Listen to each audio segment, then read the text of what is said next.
اعوذ باللہ من الشیطان اللعین الرجیم بسم اللہ الرحمن الرحیم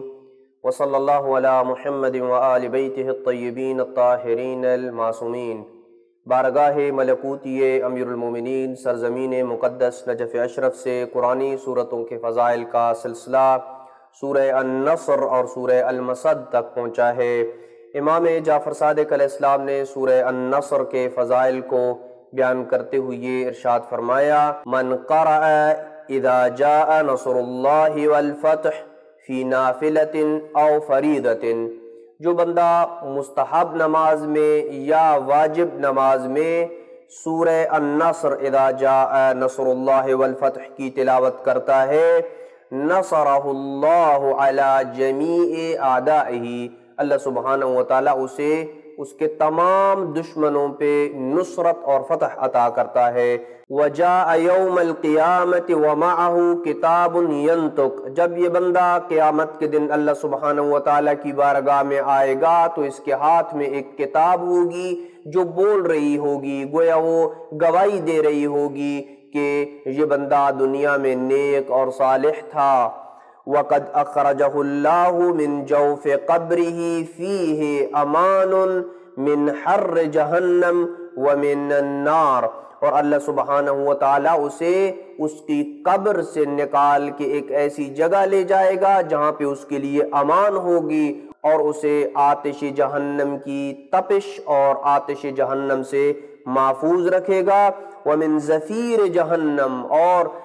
جہنم میں جب لوگوں کو عذاب دیا جائے گا تو ان کی چیخنے اور چلانے اور دھاڑنے کی جو آوازیں ہوں گی اس سے اللہ سبحانہ وتعالیٰ اسے محفوظ رکھے گا۔ یہ اشارہ ہے اس بات کی طرف کہ وہ جہنم کے عذاب سے محفوظ رہے گا۔ فَلَا يَمُرُّ عَلَى شَيْءٍ يَوْمَ الْقِيَامَةِ إِلَّا بَشَّرَهُ وَأَخْبَرَهُ بِكُلِّ خَيْرٍ حَتَّى يَدْخُلَ الْجَنَّةِ، اور یہ بندہ کسی چیز کے قریب سے نہیں گزرے گا مگر وہ چیز اس بندے کو بشارت دے گی اور اسے خبر دے گی کہ تو اہل جنت میں سے ہے، اور تجھے اللہ سبحانہ وتعالیٰ اس سورت کی تلاوت اور اس کے اوپر عمل کرنے کے نتیجے میں بہترین ثواب سے نوازنے والا ہے، یہاں تک کہ وہ جنت میں داخل ہو جائے گا۔ وَيَفْتَحْ لَهُ فِي الدُّنْيَا مِنْ أَسْبَابِ الْخَيْرِ، اور یہ نقطہ انتہائی مہم ہے کہ اللہ سبحانہ وتعالیٰ دنیا میں خیر کے اسباب اس کے لیے کھول دے گا اور اسے توفیق عطا فرمائے گا۔ کس حد تک اسے نیکی کی توفیق عطا فرمائے گا، کس حد تک خیر کے اسباب اس کے لیے فراہم ہوں گے، ما لم یتمنا، جس کی اس نے تمنا بھی نہیں کی ہوگی، ولم یخطر علی قلبہ، اور نہ ہی اس کے دل و دماغ میں ان نعمتوں اور ان نیکیوں کا خیال آیا ہوگا جس کی اللہ سبحانہ وتعالی اسے توفیق کے اسباب فراہم کرے گا۔ سورہ المسد کے متعلق پیغمبر اکرم صلی اللہ علیہ وآلہ وسلم فرماتے ہیں کہ من قرأها رجوت ان لا یجمع اللہ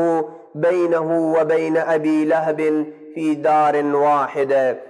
جو بندہ سورہ المسد کی تلاوت کرے گا مجھے یہ امید ہے کہ اللہ سبحانہ وتعالی ابو لہب اور اسے ایک جگہ پہ جمع نہیں کرے گا، ایک گھر پہ جمع نہیں کرے گا۔ مراد یہ ہے کہ وہ ابو لہب یا ان جیسے افراد کی سیرت کے اوپر عمل نہیں کرے گا، اور وہ محمد و آل محمد کی سیرت پہ عمل کرے گا اور ان کا پیروکار اور ان کا شیعہ کہلائے گا۔ دعا ہے کہ اللہ سبحانہ وتعالی اس سورت کی برکت سے ہمیں محمد و آل محمد کا سچا شیعہ اور پیروکار بننے کی توفیق نصیب فرمائے۔ وصلی اللہ علی محمد